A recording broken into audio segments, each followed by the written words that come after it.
Let's keep calm and mother on. Mothering is way too important to do alone and way too serious to be serious all the time. My name is Christy Thomas, and I am here shoulder to shoulder with you, mothering and enjoying life together. This is the podcast where you can focus on being mindful and taking a deep breath with me and learning new things so you can pause and savor the amazing life you already have. What a week the first week of May is. It is Nurses Appreciation, Teachers Appreciation, Mother's Day weekend, and the Friday before Mother's Day is always Military Spouse Appreciation Day. So that's today. And you probably know this is a really soft spot for me. So I am excited to host a brand new podcaster, Lindsay C, and she has her new podcast called Married to Military. She's a relationship coach and a podcast for military spouses. It's a fantastic show and I highly recommend it. I've listened to every single episode. Without further ado, I can't wait for you to meet Dr. Lindsay C. I am so excited today to bring you Lindsay. She is the podcaster under Married to Military. And today, Friday, the Friday before Mother's Day, is Military Spouse Appreciation Day. So it's super important that we take the time to celebrate how awesome military spouses are. Because most of you don't know that there's a Military Spouse Appreciation Day. So let's talk and say hi to Lindsay. Hi, Lindsay. Hi there. Thank you so much for having me. I'm so happy to be here. I am excited that we can connect like halfway around the world. That I am here in Florida, Georgia area, and you're overseas in Europe. And this is, what a small world it is. Yes, we were just talking. Military spouses, we are everywhere. We are. We're everywhere and nowhere. Yeah, I don't know about you, but we've been married. I've been married to my husband for 17 and a half years. And when people ask me where home is, I don't know what to say anymore. Like, I know where I grew up, but is that home anymore? I don't know. We talk about that too. Like, when we get out of the military, where do we live? Because do we go back to our hometowns, which we've been away from for so long? Right. Do we find somewhere new? It's a very complicated nomadic life we live. It's a very complicated life. My kids that are 13 and 14, they don't know where to say home is. My 8-year-old just claims Maryland because that's where he was born, even though I'm sure he has no memory of living in that state. My daughter is 3, and she was born in California. She's lived in Portugal. We just told her that, hey, we just got orders to Japan. And her response is, what's Japan? So she has no idea where she's from. Yep. There's a term, I don't know if you've heard of it. It's called third culture kid. It's usually applied to the missionary kids, but I think it applies equally to military kids, whether they've lived only in the United States or outside of the United States. That every region of the country we've lived in, we've only lived in stateside, is so different that it's a new culture every time. Absolutely. I agree. I hate the term that, military brat that sort of has been applied because really military kids are the most resilient of all children I've ever met. I mean, they are to have to start over. And I feel this, we'll talk about this about military spouses too, but they need a new nickname. We need to update that. We refuse to use it. Yeah. We refuse to use it at this house. And we've written to organizations that call kids military brats, and then they've tried to defend it to us. And my kids are like, nope, not having it.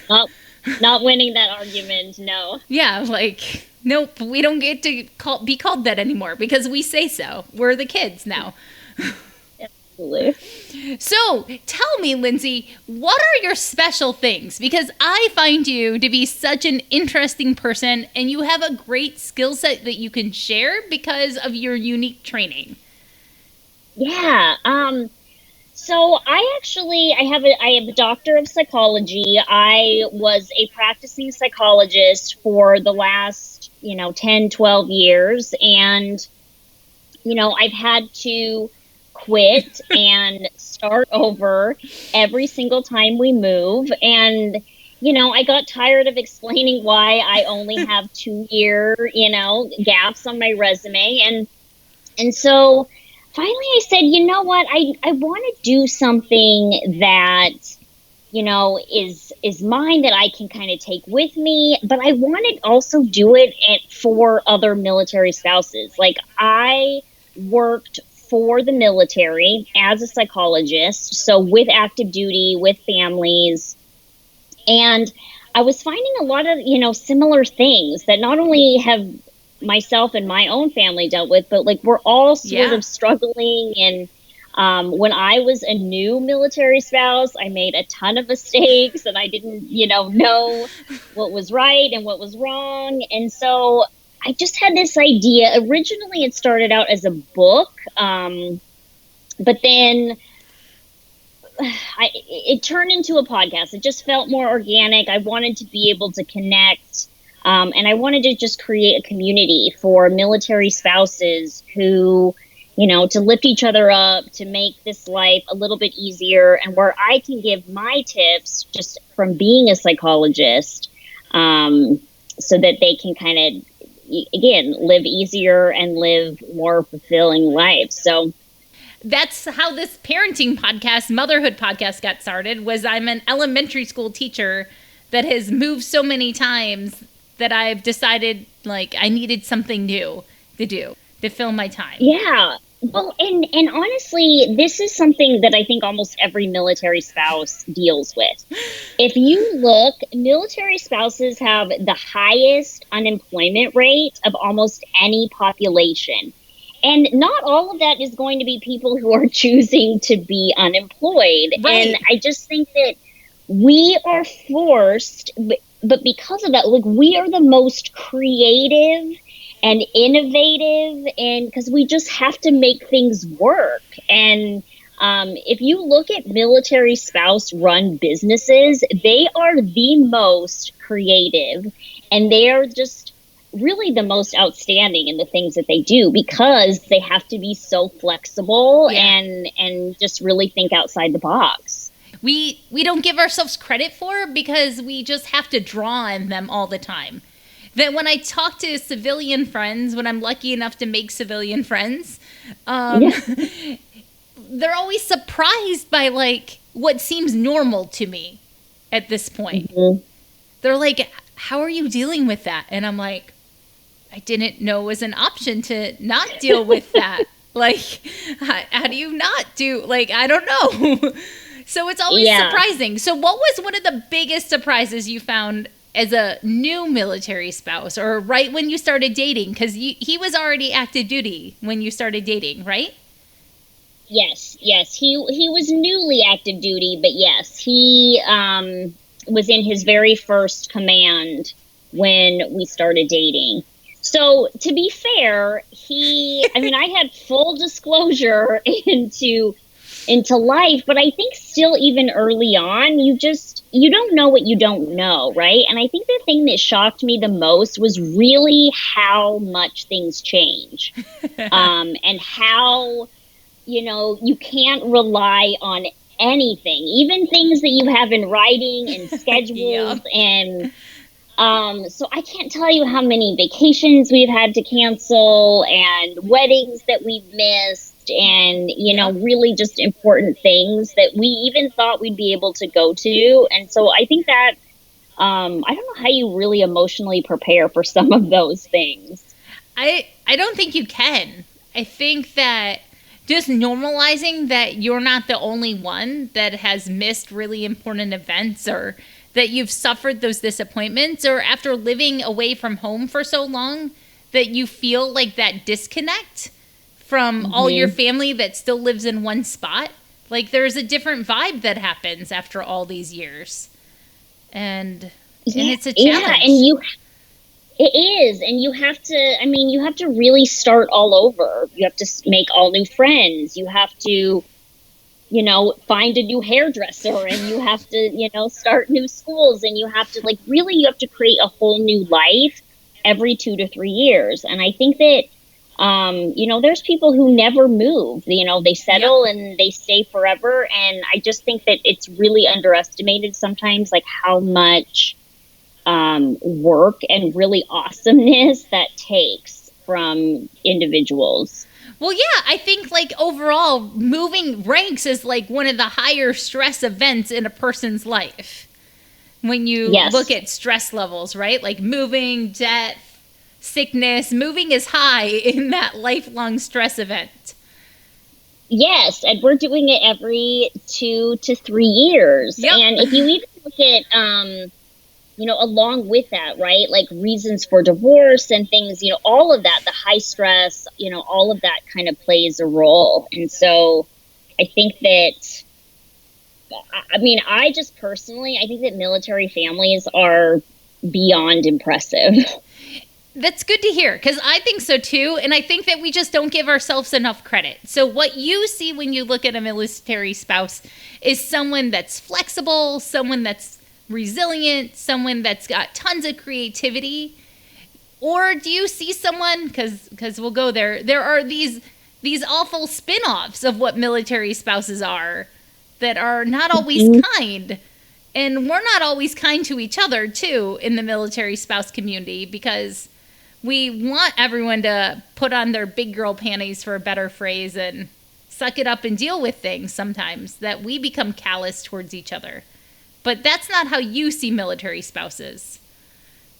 I don't. And I've definitely seen that, of course, being a military spouse. But for me, I really, for the most part, I think that military spouses overall, like, we lift each other up, and we really have to. We are the only ones that sort of know this life, and if we are also putting each other down in that, and look, I get that also this lifestyle is going to trigger a lot of things in people, right? And so but I am the firm believer, I think women lifting up other women, military spouses, men or women lifting each other up, I just think that we all need to help us get through. And if you really look at, like, when we were young in school, like how we are taught when you're doing a good job, right? Yeah. You get the gold star, you get, an award, you get, as you're, going through promotions, you get all of these things that tell you that you're doing a good job. And as military spouses, we don't get that. And a lot of times we don't even get the promotions and stuff because we're having to quit all the time. And so I think that really providing that opportunity where we are recognizing each other for the really great things that we're doing, and kind of giving those gold stars, because they're not always coming from other places. They're really not. And I know that Military Spouse Appreciation Day was started in 1986 by Ronald Reagan. But I know that every year when I post about it on Facebook, because I have this annual post that I do, and people are always surprised that it's a day that we should pause and appreciate each other. That military spouses deserve appreciation, because usually it's only my husband that gets the thank you. Yes. I talk about this on the podcast too, where a lot of people will say that too, like, thank my husband for his service. And I love that. I really do love that he gets that recognition, because he does make a lot of sacrifice to be away. But we forget, and I think people outside of the military altogether, they really don't see it. Like, they really don't see, because, as military spouses, we're away from friends and family also. And most of the time we're doing a bunch of this stuff all by ourselves, and I think that there's so much sacrifice from both people. So I think really recognizing both members of the, married to military partnership. Absolutely. Yeah, absolutely. And I do. I appreciate my husband and all of the sailors that he works with and everything that they do. They just have a whole different experience than I do. So while I understand what they're doing, I understand what all the families back at home are doing that make sure that they can do their job well without thinking about stuff at home. So they can do their job well without being stressed out. It's so hard to understand the limited communication that there is. And people understand what he does, but they don't understand the home front. No, and your job is essential for him to be able to go and do that and do it well. And I say this all the time, like if you want really good military members, you got to build up their family back home, because if they're solid and they're taking care, right? Like I am way more apt, for example, to take, healthy risks, like to, go for a promotion or to go that extra mile in my job or learn something new. And it's the same for the service member. Like they are more apt to be, on the mission and focus where they need to be if they don't have to worry about anything at home. Yeah. And we want them to be safe because we want them to come home. We just want them to be safe so they can come home someday and not be in danger. So what do you want civilians to know about military spouses? If they know someone that's a military spouse, do you have any tips for how someone that's not in the military community could reach out better? Or tips for a military spouse for reaching out? Because it probably goes both ways. Absolutely. And I'll start with the civilian. So first I will say that just reaching out to them, even if they say, no, I don't need help or I'm good, continuing to reach out is important, because we do need help from time to time, and we're not always great at actually asking. And so actually reaching out. The other thing I say to civilians all the time is, like, you can't always take things personally if we cancel or if we, have to change things around all the time, because for the military life, that is our life. Things get canceled all the time and we change things all the time. And it's just sort of how things go. So it doesn't always mean anything about, how much we care about you and how we value our time with you. It's just the nature of the lifestyle, so to speak. I think that, and this I will actually say to the military spouse too, because I remember early on, people would come to me, my civilian friends, and be like, oh, my husband is gone for a weekend. It's so terrible. I don't know how you do it. And I would almost like roll my eyes and say, like, a weekend, like, that's nothing, right? But I also understand that as a civilian, you're not used to your partner, most civilians, leaving for like 6 to 10 and a year on end. And so, and that's good. I don't want everyone to have right? I appreciate that they're trying to find a peg to compare and to empathize with. But it didn't always feel that way. Exactly. And I would say that too. So it's finding a way to empathize in a way that also doesn't, make the things that the military spouse member is dealing with, like, even bigger. Because it kind of made me think after a weekend, like, well, gosh, how am I going to get through 6 months then? So I think the last time, say, like, my husband was deployed, I would have, without even always asking me, I would have some of my civilian friends, they would come and, like, hang my Christmas decorations for me, or just do little odds and ends for me now and then. And that was probably the most helpful thing as a military spouse that my civilian friends could do. One of the easiest things was having someone offer to carpool my kids around so that I had like an extra driver that I didn't have anymore. And that was super nice with huge. The ages of my kids. Just being able to take that one thing off your plate every now and then is humongous. And I would say for even like civilian friends who are maybe not, you can't do anything like that, but even just calling to check in from time to time and saying, I know you're doing this alone or they're gone or whatever. And, and how are you? I mean, that in and of itself helps a lot as well. It does, because you don't know when the last time the military spouse had any contact with their own spouses. Like, those are things we can't talk about easily all the time. So that would be the other thing. Like, we're not allowed to talk about when they come.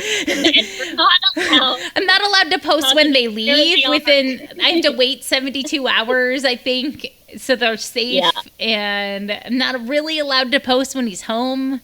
And ideally, my Facebook page looks the same when he's home and when he's not home. If I'm being really good at it, like, it's not supposed to be detectable. Yes, and that's hard. And I think just knowing that too, as the civilian, that there are all of these rules that we have to follow for really good safety reasons, and it has nothing to do with just us not wanting you to know what's going on. Absolutely. That's good. So say you can talk to the military spouse now. How could they be better at coping with some of this craziness or asking for help when they need it? Do you have any hard-won tips? Or, I mean, this is kind of your wheelhouse. Yeah. So military spouses, as amazing, and I mean, my whole first episode talks about how military spouses are superheroes. But I will also say military spouses, like, we need help, and we need, we don't have that family nearby, and we don't have even the friendships that you build for long periods of time. And so you have to ask for help. If you need things, you have to get comfortable. And the best way to get comfortable is to do it and to say it and to know that people around you want to help and want to support, and it doesn't make you weak. It doesn't make you any less amazing. It just makes you human, and why not make it a little bit easier on yourself if you can? The other thing is really finding the spouses that, kind of like what we were talking about before, that really lift you up, right? That are going to be the ones that make you feel good, that motivate you. And staying out of drama, if it's there, it's just not helpful, and it's not productive. And ideally we can just get rid of it altogether. But until then, just really making sure that you're choosing healthy, productive, support, every single time. That's really key. I like to remember that I have a choice when those situations erupt in front of you. That just because the drama is there doesn't mean you have to participate. You can slowly back away from it all. Yes, and partly it's just as I get older and I realize I don't need this or want this in my life, but it really is a choice. It's a choice to participate in. It's a choice to be involved, and removing yourself could feel really great. I think that with the last year with COVID, I think everyone, at least my hope is, that all civilians now have a taste of like what a deployment feels like. Because I think that's how the rolling shutdowns felt to me. It felt very much like that deployment lifestyle of living in Jell-O. But now that we're back into more normal-ish life as things are opening back up, do you have any tips for parents, the military spouse that's a parent going through this crazy lifestyle? Yeah, that's a great. So in terms of for the parent, I say, remember the kids really are super resilient. And in many ways, you as the adult are going to struggle with things and with change way more than they are going to. And so, just remembering that first, but communicating with kids, even little kids do really well if they know what to expect. And in a lifestyle that you can't know what to expect, it's just communicating that as often as you can. And I think sometimes we even will like hold out on stuff because we don't want to take kids' hopes up and things like that. And I understand that. And I think sometimes that's okay. But I also think kids will pick up on energies. And if they at least have some information, that it will be better for them. And it'll be better for you as the adult overall, because now you know, things are out in the open. And the elephant's not, in the corner hiding. Yes. And knowing that, you know, yes, they will be disappointed if things change, but so will you. And now you guys can deal with that together versus they know that you're really upset and they have no idea why. Like, that is way more terrifying for kids than any of the other, sadness and things like that. Yeah, I was talking to another Navy military friend of mine today. We've decided that the biggest thing that helps make a resilient kid is mom that can manage her own stress well. Yes. Yeah, really taking care of yourself and really modeling how to do that. I always say, like, as a parent, you don't have to be okay all the time. And actually, it's better if you're not, because you don't want your kid to think that they have to be okay all the time, because they're not going to be. And then when they're not, they think that they're failing for some reason. Mm-hmm. So I think that it's okay. They just need to see that you're managing that in a way that's healthy. And the great news is, and I think that people don't always know this, but there are a ton of resources for military spouses. There is everything from, counseling to just handouts. And, you have people like me that are doing like coaching now, and you have, workbooks, and there are tons of ways to get information. And so, if you can't find what you need, like, just even asking, again, going back to that asking for help, because there is a resource for you out there. I guarantee it. It's sometimes, overwhelming just to ask the question. Yeah. Our society has sort of taught us that it's not okay to not be okay. And it's really disappointing because, again, nobody is okay all of the time. And so you're just setting up an unrealistic expectation that and then we're going to fail, because there's going to be times. I mean, there are times when I am resentful, and there are times when I hate this lifestyle, and just as many times as I love the lifestyle. So I think just making all of that okay, even is such a big step towards feeling okay. Absolutely. I had the privilege of talking to some veteran spouses a couple years ago at a reunion, and they were asking me if, like, the same thing still happened. Like, their car had 2 flat tires in the garage the day that they left, or the washing machine breaking down. And I was so excited to hear that, like, all those things were still normal. Way back in like 1960, 1970. A few friends and we call it the leave gremlin, because as soon as my husband leaves, it's no joke. Like, something happens every single time. Things never go wrong when he's here, it feels like. So, yeah. Yeah, I know. But they always stand out more. They do. When you have to figure it out yourself. Like, we had a toilet that broke this last time he was gone. And so I was texting one of my running buddies that's a handyman. And I was like, okay, let me take you all sorts of photos so you can tell me which part to buy so I can try to figure this out. Because, you need a working toilet.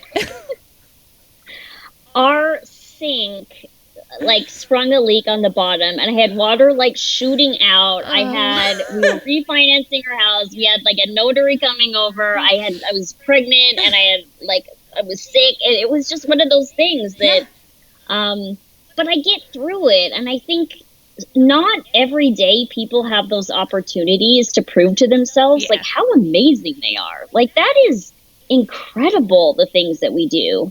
I mean, I built a whole bed frame by myself. Bravo!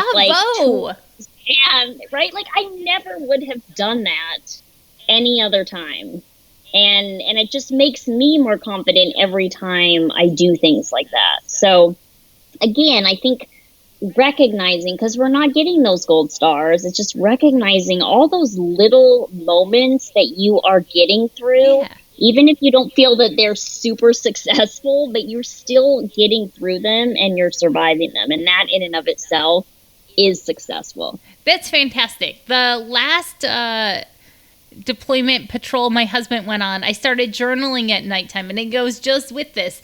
Every night I would jot down one thing that went right that day because of me.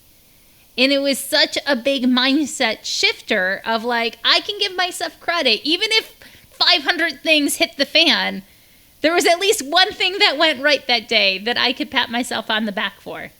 God, that's a great one.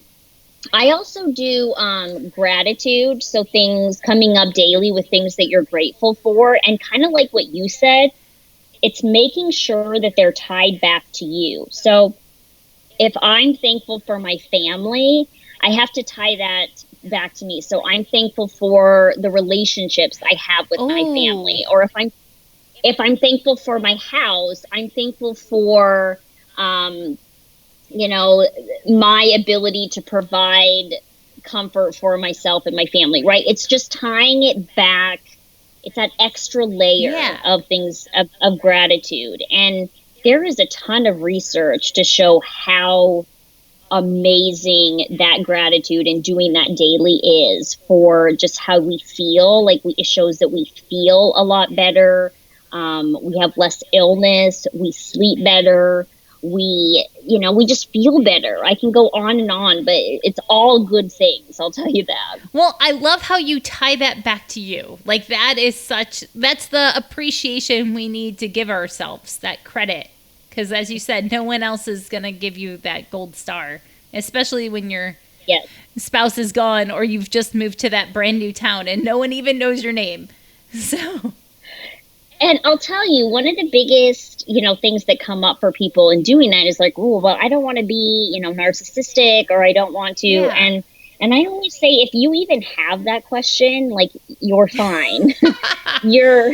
We are normally so negative to ourselves, and we just, we don't build each other up as much. So really, we need to be doing that just to get ourselves, to baseline it at minimum, let alone, we don't need to worry about any more than that. I'm glad that you said that, because I'm sure somebody thought it. Yeah, it comes up a lot, at least in my work it has. So I always make sure you don't be worried about that. Well, everyone is so nervous with the rise of social media. Well, and social media also really affects, that whole perfectionistic, kind of like what we were talking about, like the not okay being, not being okay is you're not putting all your negative moments on social media. And I don't as well. I'm putting my vacation and I'm putting the cute photos that we take. It's the highlight reel. Absolutely. And for some reason, we know that about ourselves, but we don't think that when we're looking at other people. And so that's also it too, is I think one, if we can be more real, that's great. But if not, just at least remembering, like, I am only getting, the best bits of this person's life. I want to say happy Military Spouse Appreciation Day to you. Thank you. I am just impressed by what you do and your heart, and that I know it's hard to stay vulnerable and soft-hearted when you're moving around all the time. And you're in a different country, and it's really easy to get calloused and salty and build a hard shell, because sometimes that seems easier with listed lifestyle. So thanks for being soft and vulnerable still. Thank you, Christy. And I feel the same way. Thank you for your service as well. So every episode, Lindsay, I have ends with a self-care idea and a family play idea. Do you have a self-care idea for someone that they could do that's like simple and easy and maybe costs almost nothing? Yeah, so I would kind of going with the gratitude, like I said, so coming up every day, you can even come up with just one thing, say that every day for a week and then start over. But along with that, affirmations. So saying positive things to yourself on a regular basis. Again, it just balances out all that negative mumbo jumbo that comes up in our head and in media and all that stuff. So things like, I am strong, I am kind, I am enough. Things like that can really make a difference in our overall mood and just how we see the world. So making sure that you're kind of balancing out all the negative stuff. That's fantastic. I like that one. Because, yeah, you can say that just as you're sitting down rubbing a kid's back, trying to get them to sleep. You can fit affirmations in anywhere. Anywhere. And that's also a good thing to even do with the whole family, is to make sure that those positive messages are coming out, because we can't hear them enough. Like, we just need more and more and more of them. That's good to know. Because, yeah, sometimes it's easy to feel like you can overdo those. But can you? Mm-hmm. Can you overdo the affirmations? No. What we overdo the negative stuff in our head. All those little thoughts that tell us that we're not enough and that we're not doing good enough and that we're not, where we should be. All of that. So you can't overdo the affirmations. You cannot overdo affirmations. And if anything, the more the better. So if you could do it every second of every day, the more benefit you're going to get. That's huge. Now, what about family fun ideas? I know you have a little kiddo. So how are you having fun together? I think that, honestly, when it comes to family, I'm very much like kid-centered. So it doesn't matter how old they are, but really having them lead what they want to do. So for me now with a toddler, she just turned 3. It might be sitting down and playing stickers. It might be, playing make-believe or something like that. But, having with an older kid, it might be just talking or watching TV or something. But really letting kids be the guide has a lot of benefit. There's a lot of research supporting how great that can be for just kids' development and really, becoming their own self and their own, person. I appreciate that one because, yeah, and it gets me to see each of my 3 kids differently when you can take the time and separate them out and let them take the wheel. Yeah, and that's a good point too, is making sure you're getting some time for individual time with each kid, and knowing that it's always quality over quantity. So it doesn't need to be a long time, but just some time. A great 5 minutes is better than a not so great, 3 hours. Yep. We've all had those road trips, right? Where we've been forced in the car with people, but no conversation happened. Yeah. Or you might as well have been alone. Yeah. My last tip is put the phone away. That's great. Nothing gets in the way of connecting and all the good stuff than a device of some kind. So make the most of the limited time that you have, and do it without distraction. Fantastic. Well, where can people best find you, Lindsay? Besides your podcast, Married to Military, where else can they find you? Yes. So they can find me on Instagram at Married to Military. And I'm sort of building things up right now, actually. So I'm hoping to do some challenges in the future. I love doing giveaways. I have a Facebook group that people can join as well. So, but Married to Military on Instagram is the best one-stop shop right now. Fantastic. And I will have that in the show notes. So if you're busy walking or jogging or folding laundry, you can find it in the show notes when you're done with this episode. Well, thank you so much for being here. I am happy to know you, and I wish you the best of luck with your show. Congrats. Thank you. And again, happy Military Spouse Appreciation Day. Yes. Woohoo. Bravo, Zulu. Thank you for listening. I am so glad you're here. I appreciate all of you, civilians, military spouse, military parent, active duty military yourself. I'm just glad you're here. And because you listen to this show, you're a mother or somebody that mothers. So also, happy Mother's Day. I hope you have the most amazing day where you feel rested and loved. Cheers to you. I'm the lucky one that I get to know you. Have a great day, everyone.